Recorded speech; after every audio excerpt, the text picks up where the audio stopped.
Welcome back to It's Too Easy podcast, ready for the college football episode for this week. And shout out the Beam team. It's the start of the season this year, this week, I mean, for the NBA. So we'll have to dive into that soon. But for now, college football. Jake, which game are we starting with? Yeah, so another full slate of college football should be pretty fun. We'll try and be quick with it, just because you know it is what it is with college football. You never know what's going to happen. First game we got Cal and Virginia Tech. Not too much to say. Virginia Tech is at home and 4.5 point favorites. Cal's 5-2 and been looking so far so good this season. But I do think Virginia Tech's going to give them a good run for their money. And with them being at home, having that home crowd behind them, Enter the Sandman, I think it's going to be a pretty fun game to watch. And I think it's going to be a pretty good game to take Virginia Tech on the money line here. Yeah, Virginia Tech at 2-5 needs a big win to keep the season alive, have bowl eligibility. Cal's a long flight, and they should have lost last week to Chapel Hill. So I think Virginia Tech's going to go out there and spank them. I think they covered the four, but I like the money line play at home just to be safe. Yep, right on. Then we got Syracuse and Georgia Tech. Georgia Tech is now up to the seventh best team in the nation. You and I were kind of you and I were all over them to be in this season with Haynes King back as their QB, and their running back is back. I mean, it's just been an incredible team to watch so far this year. They're at home in this one. I don't doubt that they will get the win in this one, although they are probably due for a loss here coming up. But Syracuse has been surprisingly good against really good teams, beating the crap out of Clemson, which was super fun to watch. So I'm going to buy the Syracuse. The line's at 17.5. I'm going to buy it up to 20 here, and just ride with Hughes because they've seemed to do pretty well against good teams. I do still think that Georgia Tech is going to manage to win this game at home, but I just don't think it's going to be as pretty as the books are predicting. Yeah, I love Jamal Hayes, love Haynes King. Don't love a 17.5 point line. When they're due for a loss, they almost lost last weekend, which would have been tough, but they found a way to get it done in a close one. Steve Angelini slings it, and he can throw a pick or two, and he probably doesn't care because they'll throw another one, kind of like Big Ben. But that means he could go for 300 yards and three scores to back it up. So I do like him covering 17.5. Even if he has some turnovers, they should be able to keep it close. But yeah, Georgia Tech should still come away with the win. But I'd rather take plus 17. I like it, or even buying it up. Yep, right on. And then next game is probably one of our top games of the week. We got Ole Miss and Oklahoma. Going to be a super fun SEC matchup. Obviously, Ole Miss just barely missed the line a little bit in the last couple of weeks. I can't remember. Was it Bama that they lost to recently? Georgia. Yeah, that's what it was, the other one. But yeah, I think this is going to be another tough week for them. They're on the road here. Oklahoma's a pretty tough place to play. Oklahoma had a really good win last week, and I think that they're going to be able to carry some of that momentum into this game at home. And yeah, I just think that this is going to be a battle of the defenses and which offense can really get the running game going. So I'm very intrigued by this game this week. I think it's a 8 rank versus a 13 rank, so it's going to be a super fun game to watch. I always love these tough SEC matchups, and usually tend to lean on the home team. So I'll just stick with that and take Oklahoma here. Yeah, Oklahoma looked bad after Mateer showed back up after a little bit of a break. Had 3 picks on the hand. I think he's going to be back into it, slinging it. Yeah, at home. So they should have the confidence. They should have the crowd going. It's a big game. It ranked 8, like you said. Ole Miss coming off a loss, which would originally make me be like, Ole Miss is going to win. Not this time. I think Oklahoma just lost either a week or 2 weeks ago to that Texas game. I think it was 2 weeks ago now. And I do expect them to bounce back big to get a big win here. I don't know if they'll cover that 4-ish line that we're talking about. I think they get the win, and I think they cover 2. But I'm going to take it at the money line. And I think I might play that and Virginia Tech on the money line laid together. Both are around minus 200, so you might get good even value there. Yeah, right on. Then we move on. We got Virginia versus UNC. UNC's back at home in this game, but yeah, I just have no faith in UNC. I've been hearing rumors of Belichick already asking about a buyout, and that's just pretty surprising. Obviously, he's not feeling that he's a good fit at the college level, and he's already burned too many bridges at the NFL level. So I think it's going to be pretty tough to get back in the NFL for Belichick. It might just be time to hang it up.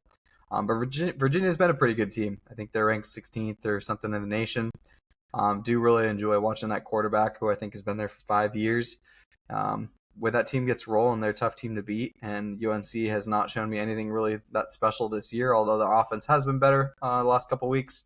I just have no faith in that defense, and I think Virginia is going to be able to control the game at the line of scrimmage. So I'm going to stick with Virginia and buy it down to 9.5. I think I'm going to take plus 14.5 for North Carolina just because it's at home. And they had a dagger of a loss this week. Uh, Went into Cal, obviously covered the 10.5 for us. I think they lost by 3 and had a touchdown that the receiver just dropped in the end zone and it became a touchback and then they lost on it. QB couldn't believe it. It was at the half-yard line and he was basically like trying to reach for it. It wasn't even necessarily reaching for it, just ball in hand, got punched out and couldn't come up with it in the end zone. So I think they'll cover 14.5. Virginia is also one of those teams they're looking good. Chandler Morris, like you said, has been around 5+ years, around for a few different teams and a vet. So they should come away with a win, but they are due for a loss. So 14.5 on the road. I don't know if they'll cover, so I'll take Chapel Hill. Yeah, right on. Then we got USF and Memphis. Memphis just lost last week to, I believe, UAB in a pretty tight game, but UAB, I think, did control a lot of the game before the end, where Memphis made quite the comeback. And then USF, I've been riding them a lot this year, and I'm going to stick with that ride. Both these 6-1 teams, one of them is going to have to lose, and I just don't see it being USF in this matchup. I expect them to be able to run the ball efficiently here against Memphis, and I hope their defense will be able to hold up because they have been playing really well against good teams. So as long as they can kind of keep Memphis from scoring all over them, I expect them to be able to run the ball and control the game, and that'll lead to them getting a victory on the road here. I'll take South Florida with you. Their only loss on the year is to Miami. They beat Florida. They beat Boise State, who aren't, bad teams. They're obviously not having the best years they've had, but both decent teams. It does scare me being a road game. I usually like a Memphis team because they can run the ball really effectively, have long drives, put it away with a touchdown almost every time, guaranteed. So I would also lean on maybe buying Memphis plus 7.5. But I'm going to take South Florida to get the win and root for my guy Byron Brown to get another one and get to 7-1. Yeah, right on. Then we move on. We got Northwestern and Nebraska, a game that really interests me as a Big Ten fan. Um, Northwestern's been, I think they're 5-2. I think both these teams are 5-2. They've been surprisingly good. Have won a couple really tough games against Penn State and UCLA, I believe. So Northwestern is definitely not a bad team. But Nebraska's at home in this. I expect that crowd to really be roaring for Nebraska. And I think they're 8.5-point favorites. I'm going to buy Nebraska down to 6.5 and take them here. I just think they're going to be the much better team here as long as they can kind of follow the playbook and kind of see what Oregon was able to do on the road at Northwestern. I feel like Nebraska will be able to replicate that pretty good. And at home, they should be able to cover a touchdown in this game. I'm at least keeping my fingers crossed. Yeah, Northwestern even just followed up a couple big wins with another one. I think it was against Michigan State. They just handled them easily this week. So I definitely wouldn't lean on them off the top, but it feels like a game that they just show up defensively and maybe put up a fight, but their offense lays an egg. So I could see an under in this game. I feel like it'll be probably under even like 44 or something, depending on how low it goes. I'm not sure. Um, Nebraska usually has a good defense, so I can't see Northwestern moving the ball too effectively. But I'll also take Nebraska to cover 6.5, get a touchdown, win, maybe like a 23-13 victory where it stays on the lower scoring side, but they can still cover a score. Yeah, right on. Then we got SMU and SMU and Wake Forest. Another really fun game. You and I have all been all about Kevin Jennings. He's a pretty fun quarterback to watch over at SMU. And I do think he's going to be able to get the ball out and throw it a lot here in this game. I don't know exactly where the line was. I think SMU's 4.5-point favorites or something along those lines on the road here. Dogs, right? I can't remember. We did look at it. I can't remember exactly where it was. I feel like they were 3.5-point dogs. But yeah, I'm not maybe. Sure. But anyways, I'm going to stick with them on the money line. I think that when their offense gets going, they're a pretty tough team to stop. And obviously Wake Forest has been a lot better this season. But I just see SMU coming away with a win in this one. I think the quarterback play is going to be a little bit better. And that will be able to will them to a win here on the road. And it's going to be a big win for this team. Yeah, they need a big win. I think this will put them at 4-3, if I'm not mistaken. I think you're right. I think they were favored by 3.5. I think I was thinking Baylor was underdog by 3.5. Yeah. But I do like Kevin Jennings. They've been able to sling it as long as he's been there. Their offense puts up points, and they should be able to do the same thing against Wake Forest. Wake Forest hasn't been in a pushover this year, though. I think they're at 5-2 right now, going for a sixth win, already clinching bowl eligibility, which would be huge for that program.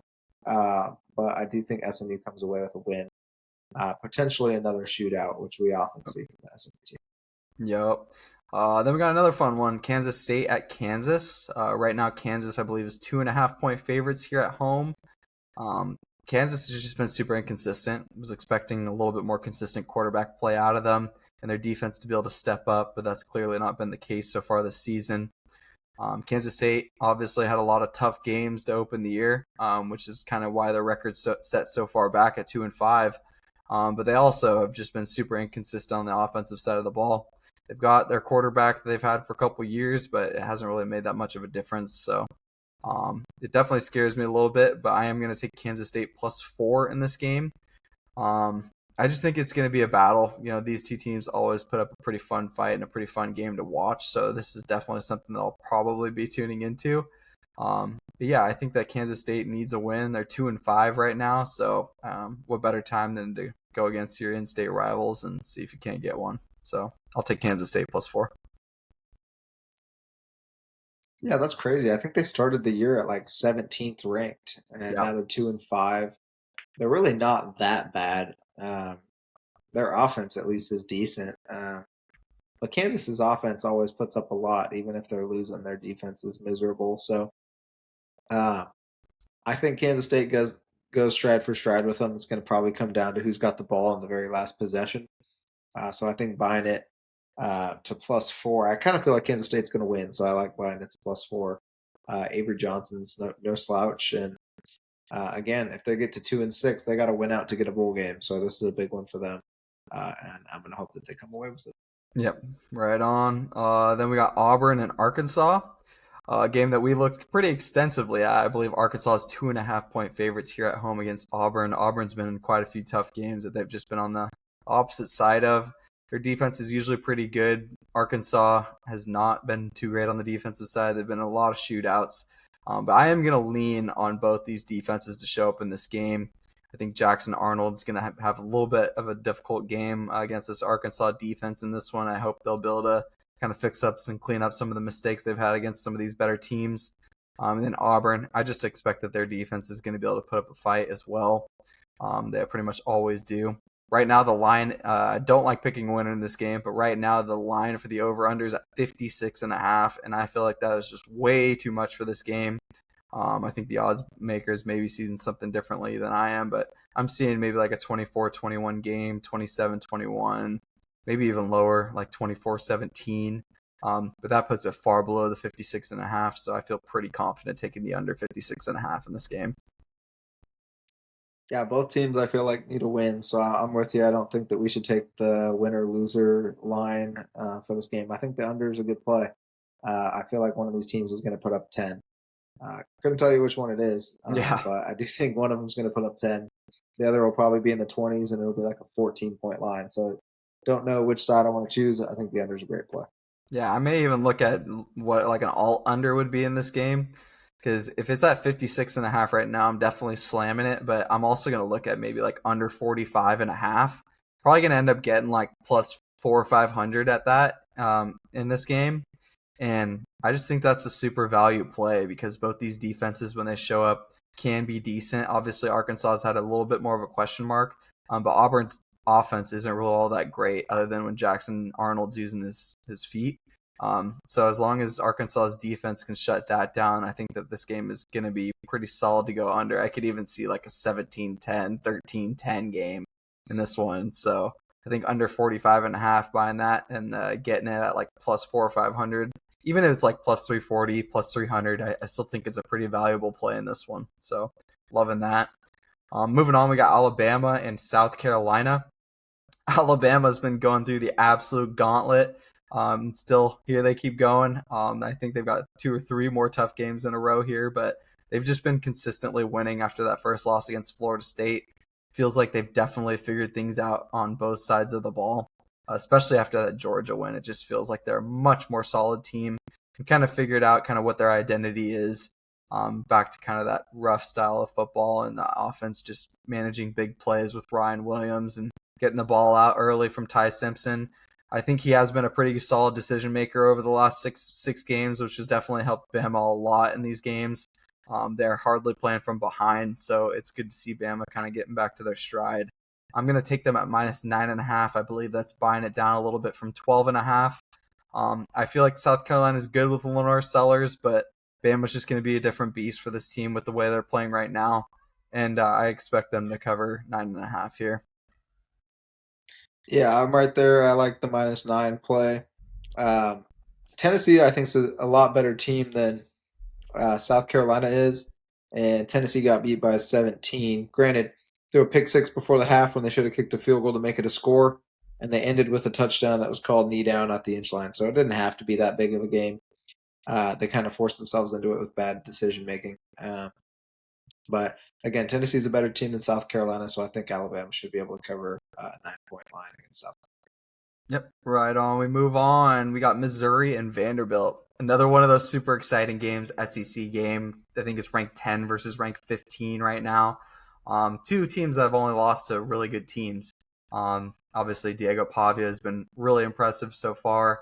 And so has the Mizzou quarterback. I mean, games that they've lost have been super close games to really good teams, including one against Alabama. And I just like what I'm seeing a lot from Mizzou. But this game in particular, I do really like Vandy at home. I think that Diego Pavia has been showing that he is a pretty elite quarterback in college football, and I expect him to be able to outclass Mizzou's quarterback in this one. I do think, once again, it's going to be a lot of defense in this game, but I just see Pavia being able to make more plays down the stretch, so I'll stick with Vandy here at home.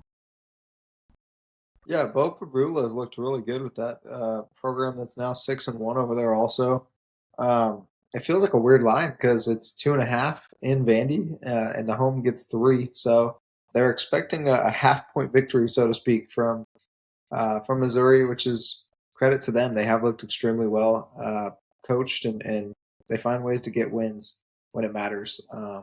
So it scares me a little bit, but I am going to take Vanderbilt at home to get the win on the money line. I kind of feel like it'll be like a 31-13 kind of game. So I could definitely see a little bit of an underplay. Love what Diego Pavia has been doing. He hit the Heisman in the end zone of the last game in a big win that we had over LSU last weekend, and deservedly so. He's fun to watch. One of those small QBs that definitely won't translate to the NFL, but he gets it done in college and he puts his heart on the line. This is probably the best couple of years of his life that he'll have. So I think Vandy does get it done at home. Yeah. Moving on, we got BYU and Iowa State. Another really, really fun game this week. BYU obviously still undefeated. Iowa State sitting at 5-2 right now, I believe. And Iowa State's losses have been no slouches. They've been pretty tough games. And this one is really intriguing. I'm continually going back and forth. But I just can't get in my head that BYU is going to be able to win on the road here. They've been a much better team at home, consistency wise. And I just think that, with this Iowa State defense, if they're able to generate a turnover or two, they'll eventually be able to get a 2-score lead. And that may just be too much for BYU to come back from. Obviously, Bear Bachmeier has been incredible with his legs this season. So I think a lot of it's going to depend on that as well. When he can get out and run, they're a much different team. And it's going to be a lot on the turnovers. He's still a young quarterback. So if he doesn't turn the ball over, I expect BYU to likely win. But Iowa State manages to get a lot of turnovers on defense, and we've talked a lot about their quarterback as well. He's been pretty solid so far this season. For that reason, with them being at home, I'll stick with Iowa State on the money line. Yeah, I was impressed by BYU coming away with a win at home last week against Utah. I think it ended up being just a 1-score game at the end, and Utah had the ball at BYU 8, 12, and 27 that all resulted in 0 points total. No field goals kicked, went for it, turn rundowns 3 times. You're on the road in a close game, take 3 points. I don't get that by Kyle Whittingham. But hey, BYU's credit, they came away with the win. They put it away at the end, going up 10. or maybe even 14 before Utah got a late score. I don't think that's going to be the case here at Iowa State. It just seems like one of those games where BYU's due for a loss, and they go on the road and they just don't show up. Maybe some turnovers, maybe the offense just struggles against a better defense than kind of what they've seen for the most part this year. Still don't love Iowa State's offense. Rocco Becht continues to move it, but I feel like they do well out of good field position and off turnovers. But if they're pinned deep, they don't really move the ball well at all this season. So it's going to be an interesting game. I would love to see the Cougs come away with it because we talked about them being in our final 12 at the beginning of the year, and now they're 7-0 and still not in the top 12. I believe they're 13 or something like that, 14. So I don't know what it's going to take for them to get in that top 12. They're probably going to have to lose only one game all year. So I hope they get it done, but I do think Iowa State will end up getting a win. Yeah, I do like that a lot. Then we got Minnesota and Iowa. Another game where couldn't really pick a winner, honestly. I think if I had to lean on something, I'd probably lean on Iowa, especially being at home. But the over-under, once again, is at 39.5, and we know how these Iowa games can go. Now, granted, it's against Minnesota, so another team that usually has a pretty solid defense and has some struggles moving the ball. So in this game, I see it being, even if it's an Iowa blowout, I see it being like 28-3. I love under 39.5 in this game. I feel like that's just too many points in an Iowa game. And, we'll see what happens. But, yeah, let's see a lot of defense. And hopefully we can cash home on under 39.5. Yeah, Minnesota had that Joe Biden meeting going on last week. Minnesota! But we needed them to cover 7.5 at home last week. And then Nebraska only scored 6. So that was easy money. Because of that, I am a little afraid to take the Iowa points, even though that's kind of where I lean. But I don't think Minnesota's offense is going to be able to be that efficient against a good Iowa defense. So, like you said, I could see this being very low scoring. 40 points is not a lot in college football, but it is a lot in an Iowa football game. So I like the under 40 as well. Hope that it stays that way. But it is going to be an intriguing game just to see who shows up if Iowa gets it done at home.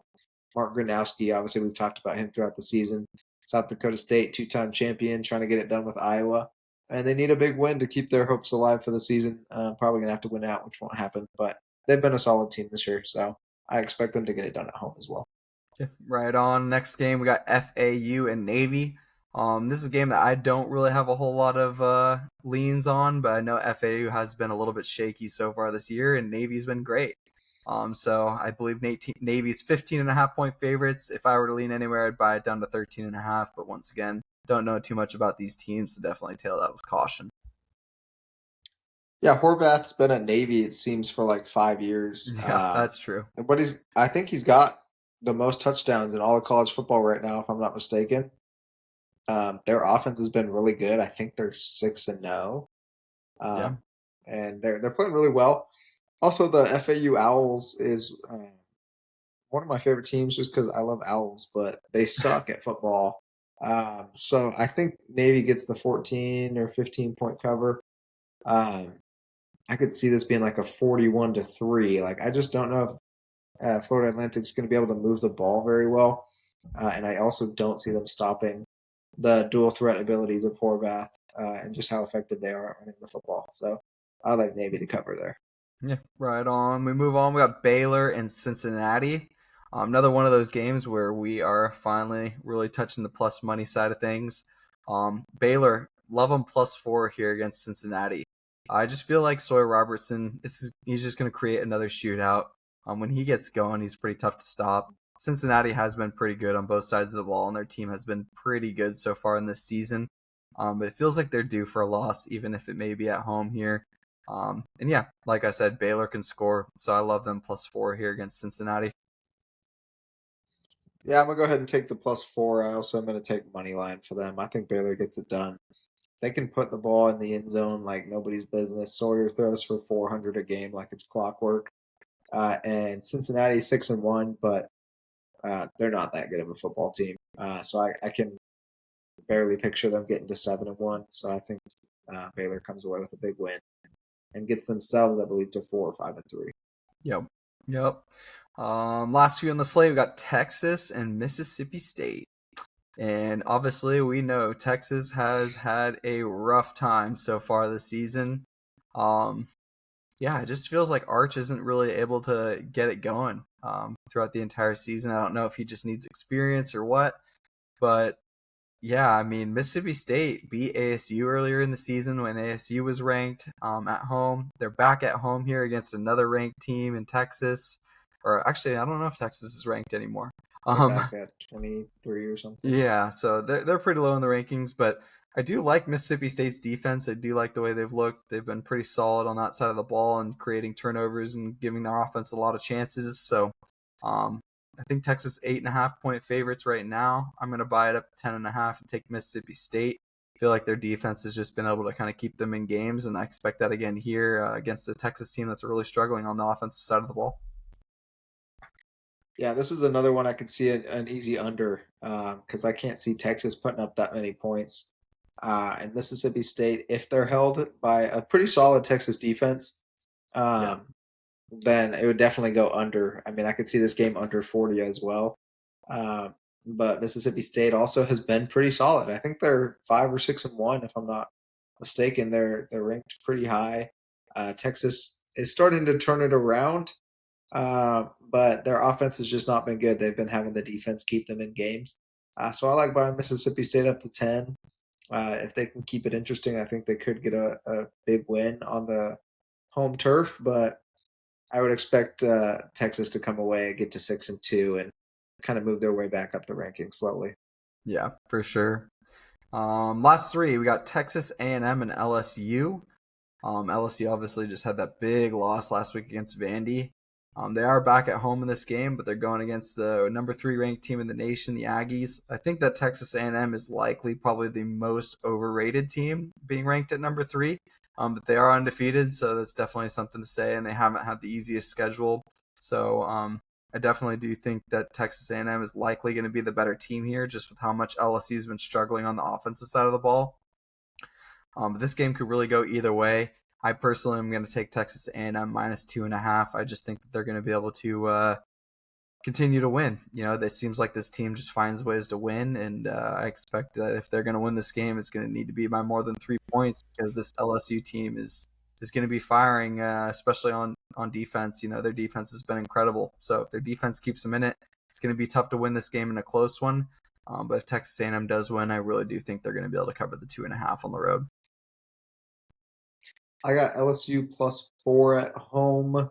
Um, if they lose, Brian Kelly will be fired. I have no doubt about that in my mind. He hasn't been able to get it done consistently. Loses a bunch of big games. I think this is it. Like it's at home. They just lost to Vandy on the road when they were favored. So um, yeah, BK, have it your way. You rule. No, you suck, but they need to get it done. So I'll take +4. Otherwise, I think he's going to be on the hot seat and probably gone soon, as we saw with James Franklin. Yeah, Um, so yeah, I think that's all. That's my play. There's the I +4. know all the LSU fans are already calling for his head, especially with how good that defense is. It's pretty tough to believe that they've already lost as much as they have. And so Last much two, hype around Nussmeier going into the draft, like going to yeah, be the number 1 pick, this and that. Going to be the Heisman favorite right there with Arch, and he hasn't been that special. no, no, He's definitely been all not. right, but they can't get wins, and I think that's an important Yeah, feature. especially in college for these quarterbacks. Then we got Houston and ASU. ASU has been looking a lot better, although they did lose that game to Utah pretty big.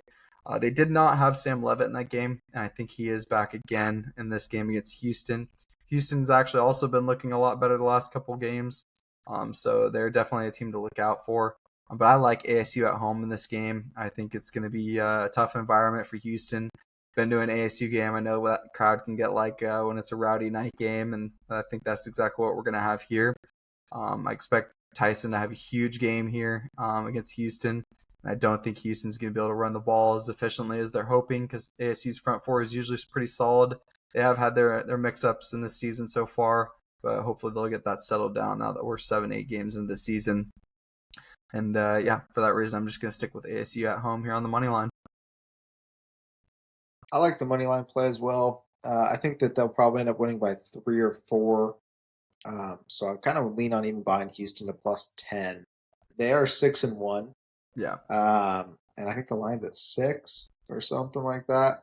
Connor Wegman has been playing really well for them. I think he came from A&M, if I'm not mistaken, and so he's got experience against better programs, and so I think that's why Houston's been able to take advantage of um, the competition that they've had. I think Arizona State's a little bit tougher defensively. I don't think Houston's defense is all that great. Sam Levitt came back last week. He looked great. We needed a cover, and I think they got a win. Yeah. So between Jordan Tyson and Malik Brown, those are the main two guys that you're going to see getting in the end zone, as well as Levitt using his legs. So I think Arizona State comes away with a big win at home. Yeah, right on. Go Dillingham. Then last game on the slate, we got Colorado and Utah. Utah obviously had that rough loss against BYU last week. Did show a little bit of life in the fourth quarter, which I think will carry over well in this game at home against Colorado. I don't think Colorado's been all that great. They did seem to find a little bit of an identity the last couple weeks, but against this Utah defense, I just see them struggling immensely. And I think Utah's offense is going to be a lot better after that tough loss to BYU.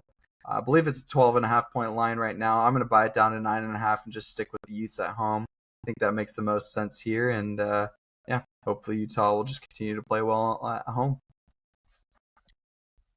Yeah, they're going to get 2 turnovers at least off of Caden Salter if he's playing, and they should be able to capitalize.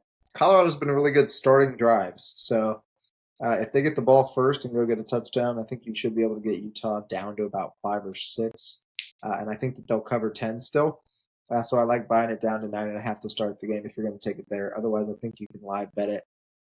If the game's starting and Utah starts with the ball, I would just take the 10 and buy it down right away. If Colorado starts with it and they go get a quick score, that could be one of the last scores that they get all game, I think. I do think Utah's a much better program and team. So covering 10 is going to be a good final play of the week. Yeah. So yeah, that's going to wrap it up for college football, week number 9, I believe.